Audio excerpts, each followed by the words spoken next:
All right, good morning. Get the camera set up just right. Just wrapped up midday and thought we'd jump on and do our quick live stream. Didn't get to it this morning with schedules and some trainings and things that were going on, but and I'm filling in for Maddie today, so a little later on the live stream. So either way, we'll kind of do a quick recap of our storm. It was a really great one for northern portions of the state, mainly hugging the far northern fringes. In fact, Box Elder, Cache, and Rich counties really got socked in with some of the shower activity. So let's see, just kind of getting going here. Thanks for watching. Again, Nate Larsen in for Maddie today. Do a quick weather forecast, let you know where we ended up with the rain. A lot of it's tapered off now, and some of the mountain snow, and then what to expect as we head into Halloween, end of the month. So let's switch over. Let's show you what we're looking at then. This is the weather computer. We've got a shot of Cache Valley up. So again, one of the areas, Wellsville, had 3/4 of an inch of rain with the storm system. So really impressive amounts there. In fact, I have, let's see, is it still snowing? Was this one Deer Valley? Weather computer a little slow. I just fired it up on this side. So yeah, still some snow showers up over the mountain areas. Hasn't amounted to much. 1.5 inches or so on Alta Snow Stake this morning. Beaver Mountain, though, we'll have to pull up that gauge. It was showing closer to 8 inches, though, which is great news. So preliminary rain totals over the last 48 hours. Wellsville, 3/4 of an inch. Utah State, 0.65, over 1/2 of an inch in Garden City. So the Bear Lake Valley did really well. Tremonton, 1/4 of an inch. Red Butte as well. Salt Lake Airport, 0.17, which is just shy. Let me show you some of the numbers in real time. We're going to share, let's see, snow and precip. So the precipitation in the last 48 hours. So this is showing, we're now 0.75 for Wellsville. Need to update that. 0.65 for Utah State. I don't know if you can see the mouse as well. But then in Salt Lake City, let's see, Red Butte, 0.25. The airport's still at almost 0.18, which is significant because it's already a record-setting month, and we're just continuing to add to some of those records. Let's show you a live look real quick at Park City Mountain. So looking nice and snowy up there. Snow showers, yeah, coming down at the base. A little bit of lake-enhanced moisture still going on.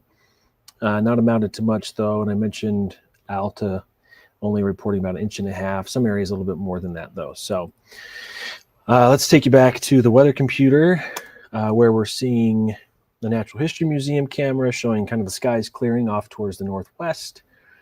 As far as radar is concerned, it's much quieter for the valleys right now for any rain, but mountains, of course, still seeing some snow. Hang on. The winter weather advisories have expired, and so we're just going to see some light snow showers. Could see a couple inches accumulate before this kind of winds down.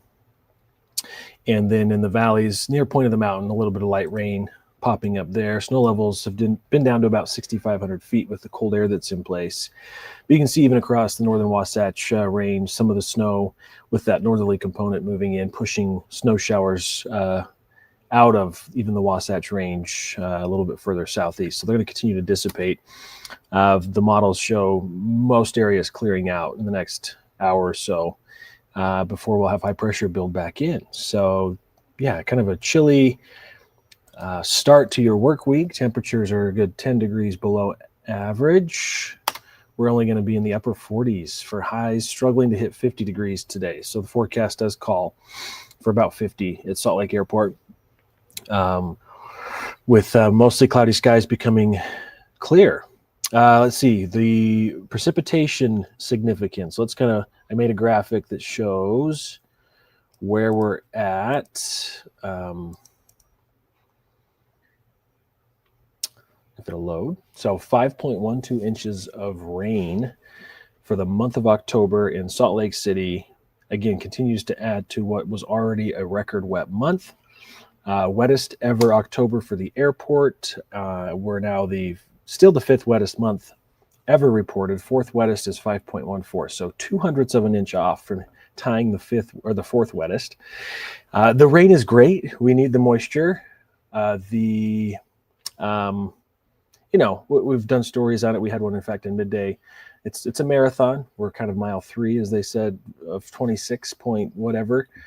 We've got a long ways to go, but we'll take all the rain that we can get.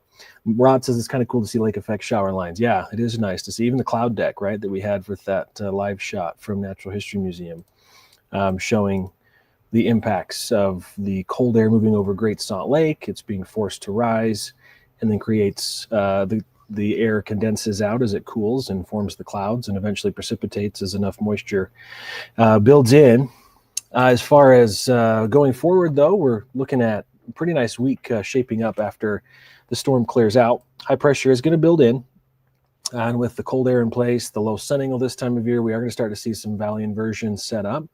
Of course, where the cold air gets trapped in the valleys, warmer air, relatively warmer air moves in on top of it, and we tend to trap in a lot of the pollution that we emit.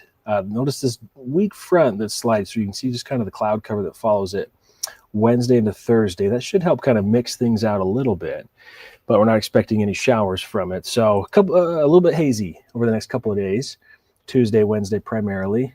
We should see some improvement, though, on Thursday and into Halloween. Cold air tonight.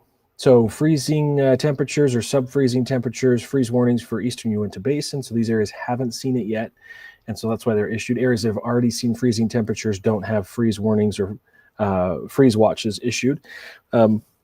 This is for Capitol Reef National Monument area and surrounding valleys below 6,700 feet, expecting freezing temperatures, and then the eastern Uinta Basin. It's going to be cold out there tonight. In fact, my tonight is this one. Actually, I don't think this one's been updated, so it's probably not accurate. This showing 22 for vernal. Let me just double check and see if that's a manual number that's input or if it's automated. We are going to be, quite cold tonight with these clear skies, and it looks like about 22 degrees expected in vernal. We'll be above freezing for Salt Lake, about 34. And again, that's after highs today, struggling to hit 50 degrees. So plan on the 40s. You'll need the coats throughout much of the day, even though the sun's going to be out.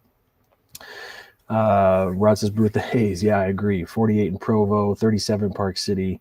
60s and 70s, though, down south. Really kind of gorgeous weather if you're heading into southern Utah at all. Over this week, it's that time of year where it's definitely not too hot. Kind of just right with temperatures in the mid-70s to the upper 70s over the weekend. Let me take off my video just so you get a full view of the 7-day forecast. So a nice weekend on tap again for southern Utah and northern Utah. Things are looking pretty nice for us as well. So with the northwest flow in place today, tomorrow, we're going to stay a little cooler than normal, low 50s, upper 50s Wednesday. And then we're in the 60s Friday with mid-60s Saturday, Sunday, mix of sun and clouds. No big storms on the horizon right now with the forecast that we're looking at. For us, things are looking pretty quiet. Real quick, I know this is not relative to Utah weather, but I'm sure you're seeing lots of headlines on it. Just a catastrophic storm system, one of the strongest hurricanes ever recorded on Earth, is in the Caribbean right now, and it's slowly barreling towards the northwest at about 3 miles an hour. It's supposed to make a sharp northeast turn towards Jamaica, and so that's an area that's really in for some catastrophic weather over the next 24 hours. So it's expected to make landfall early Tuesday morning. It looks phenomenal, stunning on satellite imagery, right? So that perfect circular cone shape. There are sustained winds that have been as high right now. It's showing 175 miles per hour. So category 5. And it's not expected to really weaken all that much. It's got really good, unfortunately, conditions where it's at with ocean temperatures, with limited shear to just continue to churn and barrel eventually towards the southwest coast of Jamaica. Could make landfall with 160 mile per hour sustained winds near the eye wall, which is likely just, as I mentioned, catastrophic, along with the rainfall up to 30 inches or 3 feet or so of rain could fall in that area. And so with that strong of wind near the eye wall where it makes landfall, infrastructure just leveled, unfortunately, or could be flattened. I know a lot of the warnings, the key messages are don't leave your shelter that you're at now, and they're just making preparations for the worst, which unfortunately that storm system looks like it's going to deliver a devastating punch. Even into Cuba, a Category 2 hurricane with 110 mile per hour sustained winds possible. And of course, it's the torrential rains, along with the winds, the storm surge, all the things. So something to keep in mind. They're going to need a lot of help recovering after that storm system. So updates there. Yeah, still Category 5, 175 mile per hour sustained wind storm. Not expected to weaken much as it moves in. So yeah, back to us on a brighter note. We definitely have much quieter conditions. Won't complain about our cold air and love the snow. Love to see it. So snow showers again tapering off with limited, if any, more rain showers for the valleys as we head into the afternoon. So enjoy the sunshine and the nice crisp fall day. And we'll be back for your 4 o'clock weather updates on Fox 13. We'll see you there. Thanks for watching.